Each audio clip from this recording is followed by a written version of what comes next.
তো ফ্রেন্ড গাড়িটার ইঞ্জিনটার সাউন্ড শোনো। আর পিছনে আছে 16/9/28 here the Kubota then MU5501 design by Kubota in Japan. Hello guys, welcome to my another blog. তো এটা হচ্ছে তোমাদের ডিম্যান্ডের ওপর ভিডিওটা রেডি করা হচ্ছে। তো গাড়িটা আমি একটা ফাঁকা জায়গায় নিয়ে এসেছি। তো যখন এই গাড়িটা সেলের জন্য এই ভিডিও আপলোড করেছিলাম, তো অনেকজন আমায় বলেছিল যে এই গাড়িটা তোমার যে 5 বছর তোমার কাছে আছে ওর এক্সপিরিয়েন্সটা শেয়ার করো। তো ফার্স্ট গাড়িটাকে তোমাদেরকে ভালো করে দেখিয়ে দিই, লুকটা দেখে নাও, তারপর এর সম্বন্ধে আরও কথা বলবো। তো লাস্ট 5 বছরে গাড়িটা যে চলেছে, তো এর টায়ার কন্ডিশান, বাকি ইঞ্জিন কন্ডিশান, বাকি বডিতে কি হয়ে আছে সব তোমাদের দেখাতে বলেছে। তো ফার্স্ট তোমার এদের টায়ার থেকে শুরু করি, কারণ ওটার সম্বন্ধে অনেকজন কোশ্চেন করেছিল। তো সামনে টায়ার আছে তোমার 7.5-16, দেখে নাও 7.50/16। এটার বিট দেখো এখনও মোটামুটি 40% মতো আছে এখনও। আর পিছনে আছে 16/9/28, 16/9/28, এটাও মোটামুটি 40% মতনই এখনও অ্যাভেলেবেল আছে। আর এর তোমার ইঞ্জিনে পিটিও টর্কটাও তোমাদেরকে দেখিয়ে দিই। এখানে দেখো 35 কিলোওয়াট @2300 RPM। তো এটাকে তুমি এইচপিতে কনভার্ট করতে পারো, 746 ওয়াটে হয় 1 হর্স পাওয়ার। তো এটাকে তোমার আমি হিসেব করে নিচেই তাও লিখে দেবো, তোমরা দেখে নিও। তো গাড়িটার একটা ওয়াক অ্যারাউন্ড তোমাদেরকে দিয়ে দিচ্ছি, গোল করে দেখে নাও। বাকি বিল্ড কোয়ালিটিতে এর কোনো ইস্যু নেই। এখানে এগুলো তোমার এই বছর আলু পড়ে ভেঙে গিয়েছিলো, এগুলো আমি চেঞ্জ করিয়ে নেবো। বাকি বডিতে দেখো এখন অবধি কোথাও কিন্তু জং আসেনি। এটা আগের দিন মেমারিতে নিয়ে গিয়েছিলাম, দেখেছো নিশ্চয়ই, তোমার মেশিনটা বয়ে নিয়ে গিয়েছিল, তো দেখে নাও। তো here the Kubota then MU5501 design by Kubota in Japan. তো সব দিকটা তোমাদেরকে দেখিয়ে দিলাম, চলো এর সম্বন্ধে এবার কিছু কথা বলা যাক।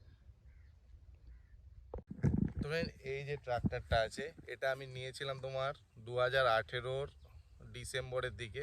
অ্যাকচুয়ালি কাজ করেছে নেক্সট সিজন থেকে। আমি ফার্স্ট টাইম কিনছিলাম, তো এক্সাইটেড ছিলাম, তো দ্যাটস ওয়াই কিছুদিন আগেই এটাকে নিয়ে নিয়েছিলাম।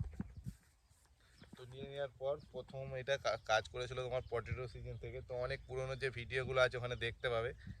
তো এটাকে আমি ফুললি মেনটেন করে ইউজ করেছি।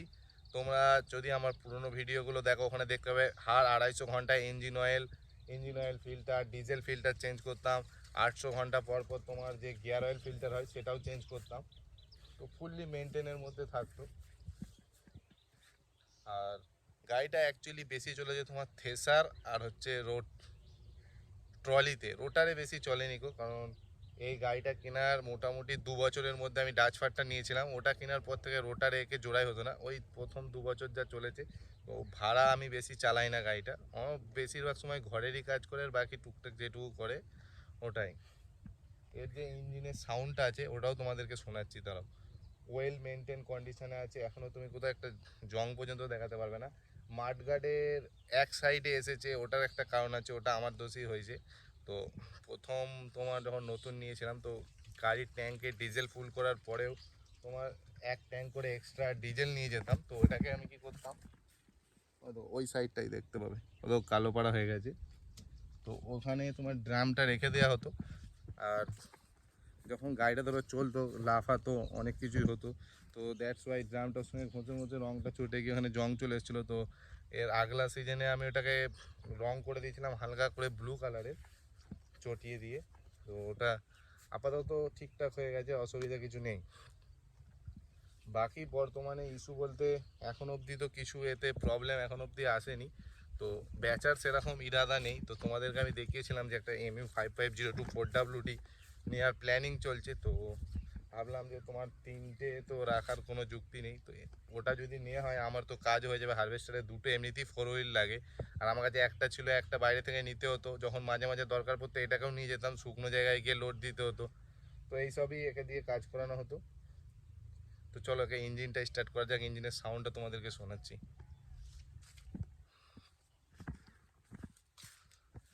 গাড়িটা তুমি দেখবে এখনও এই গিয়ারটা নিউট্রাল করে তারপর স্টার্ট করতে হয়।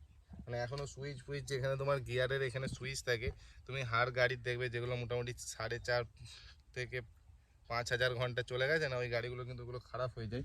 বাট আমি এখানে তোমার ঠিকঠাক টাইমে গ্রিস করার কারণে এখনও কিন্তু ওগুলো ঠিক আছে। এখানে প্রত্যেকটা পিনে নিপিলে গ্রিস করতে হয়, প্লাস সামনের চাকাতেও নিপিল আছে, সেন্টার পিনে নিপিল আছে, ওগুলোতে তোমার মোটামুটি মাসে একবার দুবার করে করা তো খুবই দরকার। তো ওগুলো সব ঠিকঠাক করার জন্য এখন অবধি ঠিক আছে। সামনের চাকাটা খুলে একবার গ্রিস করেছিলাম, পিছনের চাকায় এখন অবধি কোনো ইস্যু নেই।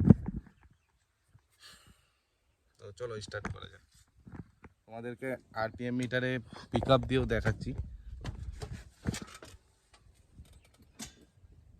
তো দেখো গাড়িটা 3667.4 ঘন্টা এখন অবধি চলেছে। দেখো 1 ক্লিক স্টার্ট হয়ে যাবে। তো গাড়িটার আওয়াজটা শুনবে, তো আওয়াজটা শুনতে পাচ্ছ, এটা হচ্ছে তোমার নর্মাল মোটামুটি ধরো 900 আরপিএমে আপাতত চলছে, 900 আরপিএমের এটা সাউন্ড। তো আমি সামান্য ইঞ্জিনের গোড়ায় ফোনটা নিয়ে যাচ্ছি।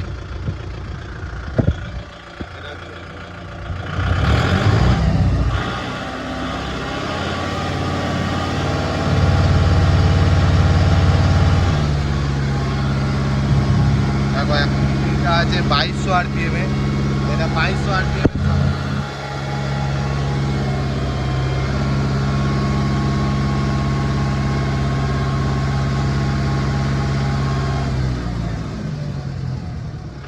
তো ফ্রেন্ড এর সাউন্ড নিয়েও কোনো ইস্যু নেই কো। আর একটা জিনিস তোমাদেরকে বলে দিই, যখন তুমি কুবোটা গাড়ি কিনবে ওরা একটা দেখায় দেয়, তোমার একটা 5 টাকার কয়েন বর্নাটে রেখে স্টার্ট করে দেয়, জলের কাপ রেখে দিয়ে স্টার্ট করে দেয়, যাবো জলের কাপটা উল্টায় না। তো তুমি এর সাথে ওই টেস্টটা করতে পারো, অসুবিধা কিছু নেই, কারণ এখনও সেরকমই মেনটেনেন্সে আছে যে তোমার কোনো অসুবিধা হবে না। ইঞ্জিনের এখনও লো ভাইব্রেশনের মধ্যেই আছে। তুমি যদি ঠিক টাইমে টাইমে ইঞ্জিন অয়েল তোমার চেঞ্জ করো, গিয়ার অয়েল চেঞ্জ করো, গাড়ির কন্ডিশন কিন্তু খুবই ভালো থাকে। এয়ার ফিল্টারটা চেঞ্জ করো, প্লাস তোমার ধরো টাইমে টাইমে গ্রিজিং করো, এই ছোটো ছোটো জিনিসগুলো এগুলো ম্যাটার করে গাড়ির ক্ষেত্রে, এগুলো কিন্তু করা দরকার। আর একটা জিনিস তোমাদেরকে বলে দিই, এবার তুমি ইউটিউবে অনেকগুলো ভিডিও পেয়ে যাবে কুবোটা MU5501, মানে যেটা তোমার 55 এইচপি, 55.1 না 2 সামথিং। এই গাড়িটা তোমার ওখানে দেখাই দেবে 170 নিউটন মিটার টর্ক, কি 180 দেখায়, বাট এটা কিন্তু ভুল। আমি তোমাদেরকে প্রুফ দিয়ে দেবো। তুমি যখন এই গাড়িটা কিনবে তোমাকে একটা বই দিয়েছিল, দেখবে যার যার কাছে এই ট্র্যাক্টরটা আছে MU5501, তো ওই বইটা খুলবে, ওতে দেখবে লেখা আছে 230 না সামথিং। আমি ওটার একটা ছোট ভিডিও ক্লিপ বানিয়ে ঠিক এখানটাতেই পেস্ট করে দেবো, দেখে নিও। তো ফ্রেন্ড এটা হচ্ছে কুবোটা, দেখো MU5501-এর অপারেটর ম্যানুয়াল। তো এখানে গিয়ে তোমাদেরকে দেখায় টর্কটা কত। তো এখানে একটা জিনিস দেখো তোমাদেরকে দেখায়, here the maximum torque Newton per meter 213.8 at the rate 2030 RPM। 2300 RPM पे 213.8 न्यूटन मीटर टॉर्क जनरेट করে। দেখো ম্যাক্সিমাম ক্রস পাওয়ার হচ্ছে 55.1 এইচপি।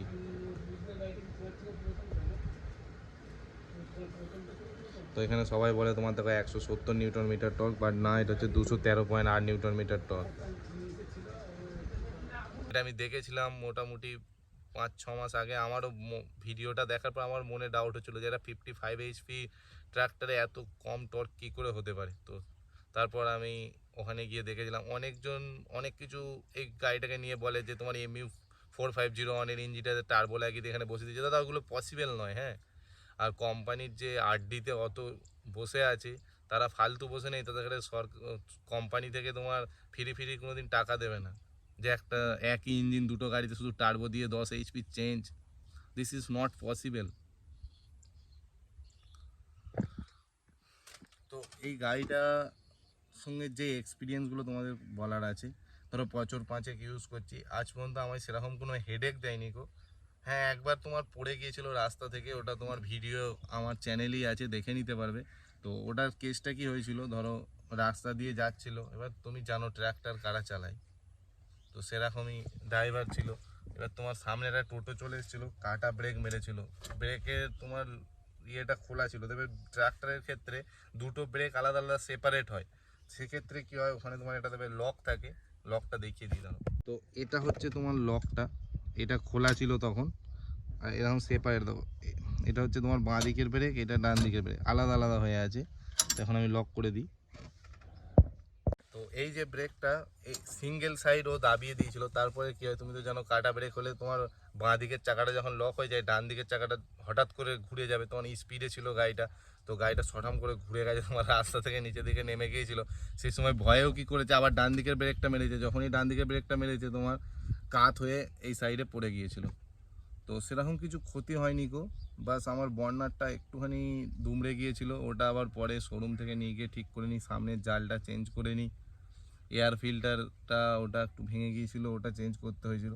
তো এই সমস্ত জিনিসগুলো সবই দেবো ওই চ্যানেলের মধ্যেই আছে। গাড়ির তো কোনো ইস্যু হয়নি, তারপর থেকে তো বিন্দাস চলছে। গাড়িটা তো যখন ও ফেলে দিয়েছিল তখন গাড়িটা ছিল তোমার 840 ঘন্টা মতো, এখন তো 3600 ঘন্টা রানিং আছে, গাড়ির মধ্যে স্মুথলি আছে, কোনো প্রবলেম নেই। কারা যদি এসে দেখার ইচ্ছা হয় তুমি 1 ঘন্টা চালিয়ে দেখো ভাই, আমার কাছে কোনো প্রবলেম নেই, নো ইস্যু। আর বাকি আরও কিছু বন্ধু জানতে চেয়েছিল যে এই গাড়িটা তুমি কম ইউজ করো কেন, কারণ ধরো এখনকার মাটি কেমন একটু খারাপ হয়ে গেছে আমাদের এদিকটাই, ধান তোমার বড়ো সিজনেও ধান চাষ হয়, আর এমনি তো তোমার ধান চাষ হয়েছেই। তুমি এদিকটা দেখো, এটা আমাদের মাঠ, মাঠের ওপরই যে বলখেলা মাঠ, সেখানে আমি বর্তমানে আছি। তো এখানে পুরো ধান চাষ হয়, বড়োতেও ধান চাষ হয়, তো এনি টাইম মাঠের মধ্যে জমা জল থাকে, তো মাটিগুলো নরম হয়ে গেছে। এক সময় এই গাড়িটা তোমার সিঙ্গেল ক্যাজুয়ালি ওই জলায় চাষ দিয়ে আসতো, তখন অন্য গাড়ি টু হুইল সেগুলো ওখানে যেতে পারতো না, ভয় খেতো। আমি এই গাড়িটা নিয়ে যেতাম, তোমাদের অনেক ভিডিওতে দেখিয়েছি, দেখবে গাড়িটা কাজ করছে অনেকটা কাদায়। আর একবার দেবে ভিডিও দিয়েছিলাম, গাড়িটা তোমার একদিনে 16 ঘন্টা চালিয়েছিলাম, মানে 16 ঘন্টা কাজ করেছিল তোমার। সেদিন তোমার সামনের টায়ারটা জলের নিচেই ছিল পুরো, মানে সেরকম ও এক্সপিরিয়েন্স আছে গাড়িটার সাথে। তো এটার দেখো অ্যাকচুয়ালি সেরকম ইরাদা নেই যে সেল করার, বাট ওটা নিতে হবে। তো অতগুলো তো এমনিতে ধরো এখন অত কাজ নেই যে তোমার অতগুলো তুমি রেখে দেবে। আর আমার অ্যাকচুয়ালি 4WD হলে ভালো হয়, কারণ আমার তাহলে কোনো টেনশন থাকবে না, তোমার সিজনে নিজের গাড়ির সাথেই চলে যাবে। আর যদি তোমার এবারে CHCটা বেরিয়ে যায়, এমনিতেই তোমার আমার এই গাড়িটা যদি আমি রেখে দিই তাও 4টে হয়ে যাবে, তো কি কি করা যাবে বলো। তো দ্যাটস ওয়াই এটাকে সেল করব। তো তোমাদের যদি কারো ইচ্ছা থাকে নিশ্চয়ই আমায় ডাইরেক্ট দাদা ফোন সবসময় করো না, কারণ তোমার আরও অনেক কাজ থাকে, ব্যস্ত থাকি। হোয়াটসঅ্যাপে মেসেজ করবে, ওখানে তোমাদের সঙ্গে কথা বলবো। এমনিতেও তোমাদেরকে অনেকই হেল্প করা হয়। আর তোমাদের একটা গাড়িটার ফুল ভিডিও দিচ্ছি, দেখো অনলি গাড়িটার ভিউ, প্রত্যেকটা ছোট ছোট জিনিসের ভিউ তোমাদেরকে আমি দিচ্ছি। দেখো হিয়ার দ্য স্টিয়ারিং হুইল, यहाँ पे है की, this is instrument cluster, this is horn, this one hand race, এটা হচ্ছে তোমার লাইটের কন্ট্রোল, এটা ইন্ডিকেটর লাইট, এটা হচ্ছে তোমার হেডলাইট, আর এটা হচ্ছে তোমার হ্যাজার্ড ল্যাম্প, 4 ইন্ডিকেটারও বলতে পারো, যে যা বলে। এটা হচ্ছে তোমার clutch pedal, this one brake pedal, এটা হচ্ছে তোমার brake pedal lock, this is leg rest. তো চলো একটা জিনিস তোমাদেরকে দেখাই, এখানে দেখো এখনো সাইলেন্সারটাকে দেখো, ক্লিয়ারলি দেখো, কোথাও জং দেখাতে পারবে না। আর আমি তো ধরো চালিয়ে এলাম আমার বাড়ি থেকে মোটামুটি ধরো 1 কিলোমিটার একটু বেশি, দেখো সাইলেন্সার ধরে আছি, এর কিন্তু হিটিং প্রবলেম পর্যন্ত নেই। দিস ইজ স্টার্টার, দেখো পুরো বডিটা তোমাদেরকে দেখায়। দেখো এখানে যেগুলো গ্রিস করা হয়, গ্রিস করানোর পর আমি শুধুমাত্র এই প্রথম মেমারি গেলাম, আর কোথাও যাওয়া হয়নি। এটা হচ্ছে তোমার ইঞ্জিনের চেসিস নাম্বার, সিরিয়াল নাম্বার সব এখানেই আছে, দেখে নিতে পারো। চলো তোমাদেরকে ইঞ্জিনটা খুলে একবার দেখাই। তুমি এটা দেখো ইঞ্জিনটা, ইঞ্জিনেও তুমি কোথাও কিন্তু লিকেজ প্রবলেম কিছু দেখাতে পারবে না, সব দেখো ক্লিয়ার আছে। আর এটা হচ্ছে ব্যাটারি অ্যামারন এক্সাইড কোম্পানি ছিল, আমি পরে অ্যামারন লাগিয়েছি। তো এটা এখনও ওয়ারেন্টির মধ্যে আছে, এটা তোমার 1 বছর হয়েছে লাগিয়েছি। এয়ার ফিল্টারটা চেঞ্জ করা আছে, এটা তোমার অরিজিনালি কুবোটা থেকে লাগিয়েছিলাম নতুন। তো চলো ইঞ্জিনটা নামিয়ে দিই।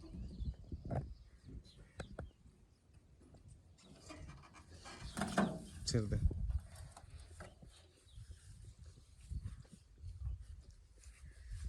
আর তোমার এই ডিজেল ট্যাঙ্ক হচ্ছে 65 লিটারের। এখানে তোমার ইন্ডিকেটার লাইটগুলো আমার পিছনের দুটো ভেঙে গেছে। এর আগে এই সিজনেই তোমার আলু বওয়ার সময় তোমার ট্রলি থেকে তোমার লাট ভেঙে এর ওপর আলু পড়ে গিয়েছিল স্টোরে, যার জন্য ভেঙে গিয়েছিল। তো এগুলো সব আমি চেঞ্জ করিয়ে নেবো। তোমার যেদিন ওই শোরুমে যাবে হারভেস্টারটাকে আনতে, ওই দিন এগুলো চেঞ্জ করিয়ে নেবো সব। আর এটা হচ্ছে তোমার ডিজেল ফিল্টার দুটো, এটা হচ্ছে তোমার ইঞ্জিন অয়েল ফিল্টার। এটাই তোমার যদি তোমার ডিজেলের মধ্যে জল এসে থাকে তো এটাকে বলে ওয়াটার সেপারেটার।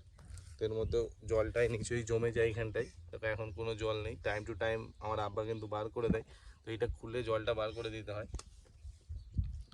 আর এটা হচ্ছে তোমার UDT oil filter, gear oil ফিল্টারও বলতে পারো। এটা 800 ঘন্টা অন্তর অন্তর কিন্তু চেঞ্জ করতে হয়। তো বাকি তোমাদের বডিটা তো সব দেখিয়ে দিলাম, কেমন আছে সব কমেন্ট করে জানাবে। তো ফ্রেন্ড, ভিডিওটা কেমন লাগলো কমেন্ট করে জানিও। আর গাড়িটার সম্বন্ধে আরও যদি ডিটেলসে কিছু জানার থাকে কমেন্ট করবে, আমি সেগুলো তোমাদেরকে জানিয়ে দেবো।